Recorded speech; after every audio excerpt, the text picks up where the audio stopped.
Transportasi di Bandara Soekarno-Hatta kembali beroperasi. Akankah sistem ganjil genap diberlakukan saat masa PSBB transisi? Kebahagiaan Bedu dikaruniai anak perempuan.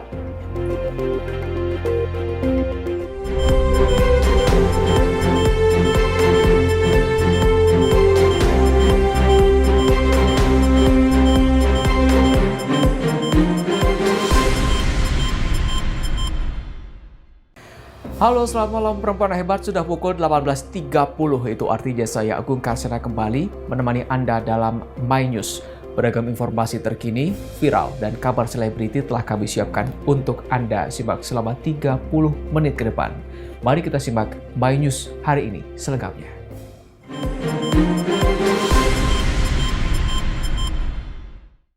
Kita ke informasi pertama, perempuan hebat, hampir seluruh operator transportasi publik di Bandara Soekarno-Hatta dipastikan telah kembali beroperasi. Pengoperasian dilakukan seiring kembali beroperasinya maskapai penerbangan di Bandara Soekarno-Hatta. PT Angkasa Pura II memastikan operator transportasi publik di Bandara Soekarno-Hatta kembali beroperasi.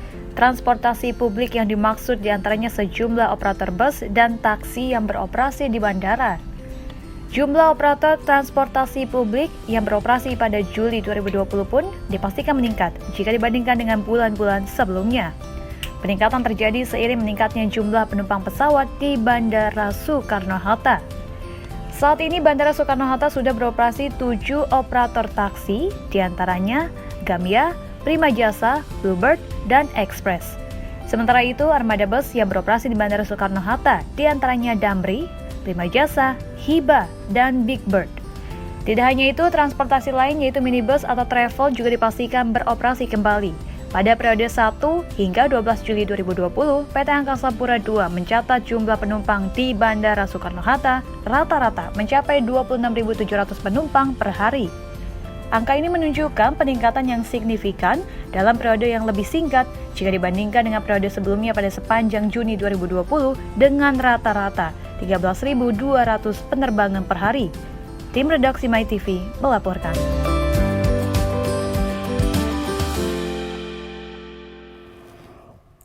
Pemerintah resmi menghapus sejumlah istilah terkait kasus COVID-19 di tanah air. Penghapusan dilakukan dengan memberikan istilah baru yang mengubah definisi istilah operasional kasus COVID-19. Kementerian Kesehatan resmi menghapus sejumlah istilah terkait orang terinfeksi COVID-19. Istilah yang diganti adalah orang tanpa gejala atau OTG, orang dalam pemantauan atau ODP, dan pasien dalam pengawasan atau PDP. Perubahan ini tercantum dalam keputusan Menteri Kesehatan tentang pedoman pencegahan dan pengendalian virus corona yang ditandatangani Senin pekan ini. Definisi operasional kasus COVID-19 pun berubah. Orang dalam pemantauan atau ODP menjadi kasus suspek, pasien dalam pengawasan atau PDP menjadi kasus probable, orang tanpa gejala menjadi kasus konfirmasi yang ditambah dengan kontak erat, pelaku perjalanan, discarded, selesai isolasi, dan kematian. Kontak erat adalah orang yang memiliki riwayat kontak dengan kasus probable atau konfirmasi COVID-19. Sementara itu, istilah pelaku perjalanan adalah seseorang yang melakukan perjalanan dari dalam negeri maupun luar negeri pada 14 hari terakhir. Istilah lainnya adalah pasien discarded, yaitu seseorang dengan status kasus suspek dengan hasil pemeriksaan PCR 2 kali negatif selama 2 hari berturut-turut dengan selang waktu kurang dari 24 jam. Discarded juga meliputi seseorang dengan status kontak erat yang telah menyelesaikan masa karantina selama 14 hari. Istilah selesai isolasi merujuk diantaranya pada kasus konfirmasi tanpa gejala yang tidak dilakukan pemeriksaan follow-up PCR, ditambah 10 hari isolasi mandiri sejak pengambilan spesimen diagnosis konfirmasi, dan yang terakhir, kematian, yaitu mengacu pada kasus konfirmasi probable COVID-19 yang meninggal dunia. Tim redaksi MyTV melaporkan. Perempuan hebat, Kemenparekraf resmi menerbitkan panduan protokol kesehatan di bidang hotel dan restoran. Panduan diberikan seiring diizinkannya kembali pembukaan hotel dan restoran tersebut. Pemerintah melalui Kementerian Pariwisata dan Ekonomi Kreatif menerbitkan buku panduan protokol kesehatan di bidang hotel dan restoran. Kemenparekraf mengajak industri terkait dan masyarakat mempelajari lebih lanjut mengenai protokol kesehatan yang berlaku. Hal itu agar para pelaku pariwisata dan ekonomi kreatif bisa tetap produktif dan merasa aman di tengah pandemi COVID-19. Kementerian Pariwisata dan Ekonomi Kreatif menghimbau pelaku parekraf untuk aktif dalam mencari, memahami, serta mengimplementasikan protokol kesehatan dengan taat dan disiplin.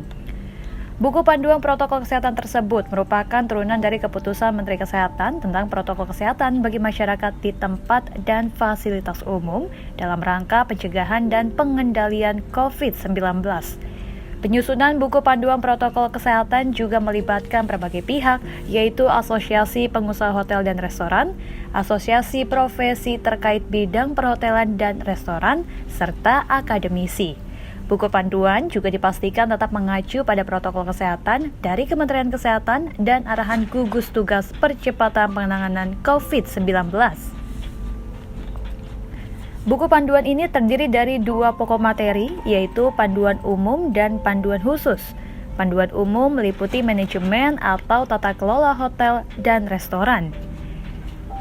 Mulai dari memperhatikan informasi terkini serta himbauan dan instruksi pemerintah pusat serta pemerintah daerah terkait COVID-19 di wilayahnya, membuat standar operasional prosedur, menyediakan dan memasang himbauan tertulis, serta menerapkan protokol kesehatan dasar bagi karyawan, tamu, dan pihak lain yang beraktivitas di hotel maupun restoran. Protokol kesehatan dasar yang dimaksud mulai dari menggunakan masker, menjaga jarak, dan mencuci tangan. Sementara itu, panduan khusus meliputi 3 alur pelayanan hotel dan restoran. Mulai dari pintu masuk hingga ruang karyawan, yaitu panduan bagi pengusaha dan pengelola terhadap fasilitas yang harus disediakan, panduan bagi tamu, serta panduan bagi karyawan.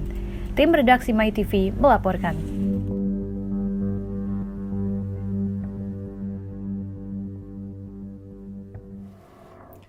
Kementerian Dalam Negeri meminta para kepala daerah untuk mengedukasi masyarakat terkait protokol kesehatan. Edukasi dibutuhkan untuk menimbulkan kesadaran dalam masyarakat akan pentingnya protokol kesehatan. Penanganan pandemi COVID-19 terus digiatkan oleh berbagai pihak dalam pemerintahan, mulai dari pemerintah tingkat pusat hingga para gubernur, wali kota, dan bupati di seluruh Indonesia. Giat bersama dilakukan untuk menghasilkan gerakan yang masif dalam menuntaskan persoalan pandemi sesuai perintah Presiden Joko Widodo. Pemerintah pusat melalui Kementerian Dalam Negeri meminta para kepala daerah untuk gencar melakukan edukasi terhadap pencegahan COVID-19. Para kepala daerah juga diminta untuk mengontrol pelaksanaan protokol kesehatan di tengah masyarakat. Kemendagri juga meminta kepala daerah berupaya menggerakkan ekonomi daerah yang tentunya terpukul akibat COVID-19. Selain itu, Kemendagri menekankan pentingnya agar masyarakat saling mengingatkan terkait protokol kesehatan COVID-19 sehingga tidak menunggu arahan aparatur pemerintah. Kemendagri juga meminta kepala daerah yang menggerakkan masyarakat untuk bersama-sama bersatu melawan COVID-19. Hal ini dibutuhkan untuk membangun persepsi yang sama dalam masyarakat akan bahaya COVID-19 dan pentingnya pelaksanaan protokol kesehatan yang benar. Seperti melakukan physical distancing, menggunakan masker dengan benar, hingga pengenaan pelindung wajah atau face shield saat berada di ruang publik. Tim redaksi MyTV melaporkan. Sejumlah mahasiswa Indonesia di Amerika Serikat menggelar konser virtual untuk membantu korban COVID-19 di Indonesia. Konser virtual dilakukan dengan menampilkan sejumlah lagu populer termasuk lagu-lagu daerah.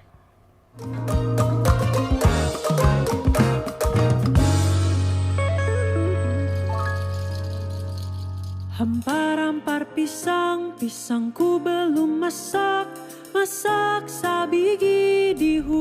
Didorong kepedulian untuk membantu masyarakat korban COVID-19 di Indonesia, mahasiswa-mahasiswi Indonesia yang sedang belajar di Berklee College of Music di kota Boston, Amerika, menggelar konser amal virtual bertajuk Konser untuk Indonesia.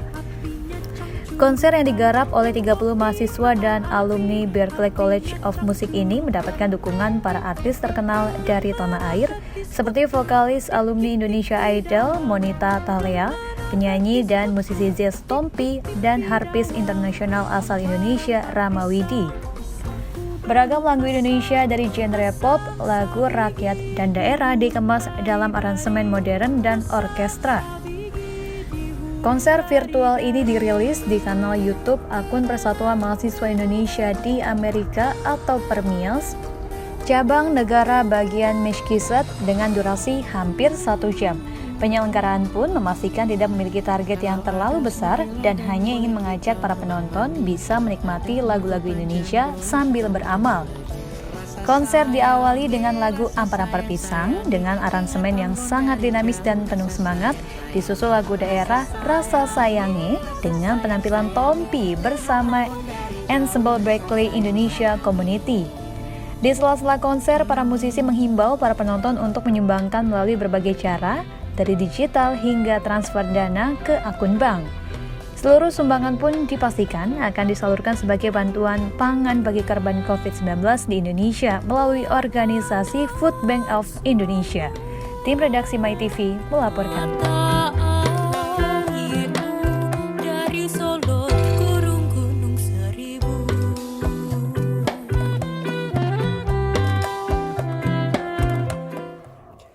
Akankah mekanisme ganjil genap kendaraan diberlakukan saat masa PSBB transisi di DKI Jakarta? Sri Kandi Senayan menanggapinya. Kami akan hadirkan seusai jeda.